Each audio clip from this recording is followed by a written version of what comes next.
Hi friends, welcome to MS info channel. Friends, ఈరోజు మీ అందరికీ ఈ వీడియోలో ఇప్పుడే వచ్చినటువంటి ఒక ఫ్లాష్ ఇన్ఫర్మేషన్ అప్డేట్ గురించి చెప్పడానికే ఈ యొక్క వీడియోని అయితే చేయడం అయితే జరుగుతుంది. సో ఫ్లాష్ ఇన్ఫర్మేషన్ అప్డేట్ ఏంటంటే మన యొక్క తెలంగాణ రాష్ట్ర వ్యాప్తంగా అయితే బంద్కు అయితే పిలుపునైతే ఇచ్చారండి. అయితే ఈ బంద్ కారణంగా మనకు స్కూల్స్ కానివ్వచ్చు, కాలేజీలు కానివ్వచ్చు, షాపులు కానివ్వచ్చు, ప్రభుత్వ కార్యాలయాలు కానివ్వచ్చు, బస్సులు కానివ్వచ్చు, సో మనకి ఏంటంటే అంతరాయం అయితే ఏర్పడబోతుంది. సో అయితే మనకు ఎందుకు బంద్కు పిలుపునిచ్చారు ఏంటి దానికి సంబంధించిన పూర్తి వివరాలు తెలియజేస్తాను. ఈ వీడియో మీకు నచ్చినట్లయితే లైక్ చేసుకొని ఛానల్ సబ్స్క్రైబ్ చేసుకోకపోతే వెంటనే ఛానల్ను సబ్స్క్రైబ్ చేసుకొని ఫాలో అవుతుండండి. ఇక వివరాల్లోకి వెళ్దాము.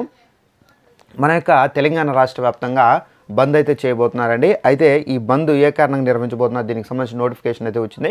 ఒకసారి ఆ నోటిఫికేషన్లో ఏమేమి ఇచ్చారు ఏంటి దానికి సంబంధించిన డీటెయిల్స్ అనేది తెలుసుకుందాము. ఇక్కడ చూసుకున్నట్లయితే ప్రభుత్వ పాఠశాలల బంద్కు ఎస్ఎఫ్ఐ, అలాగే ఏఐఎస్ఎఫ్, అలాగే పీడీఎస్యు లాంటి వామపక్ష విద్యార్థి సంఘాలు పిలుపునైతే ఇచ్చాయి. అయితే ప్రభుత్వ స్కూళ్ళు హాస్టళ్లలో నాణ్యత లేని ఆహారం కారణంగా ఫుడ్ పాయిజన్ అయితే ఘటనలు అయితే వెలుగు చూస్తున్నాయి.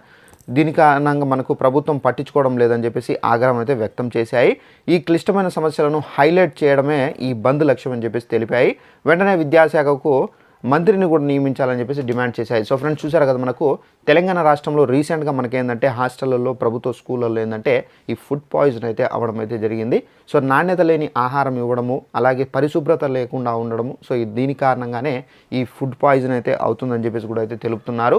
సో ఇది హైలైట్ చేయడం, రాష్ట్ర వ్యాప్తంగా ప్రపంచవ్యాప్తంగా తెలవాలని చెప్పేసి ఈ బంద్ చేస్తున్నామని చెప్పేసి, అలాగే పరిశుభ్రమైన ఆహారం అనేది అందించాలని చెప్పేసి, అలాగే విద్యాశాఖ మంత్రిని కూడా అయితే నియమించాలని చెప్పేసి ఈ రెండు పాయింట్స్నే మనకు బంద్ లక్ష్యంగా అయితే తీసుకొని చేస్తున్నారు. సో ఇదండి మనకు ఉన్నటువంటి ఇన్ఫర్మేషన్. ఈ వీడియో నచ్చినట్లయితే లైక్ చేసుకోండి. ఛానల్ సబ్స్క్రైబ్ చేసుకోకపోతే వెంటనే ఛానల్ కూడా సబ్స్క్రైబ్ చేసుకొని ఫాలో అవుతారండి. ప్రతి ఇన్ఫర్మేషన్ తెలంగాణకు సంబంధించి వచ్చిన వెంటనే తెలియజేస్తూ ఉంటాను. Thanks for watching this video. All the best.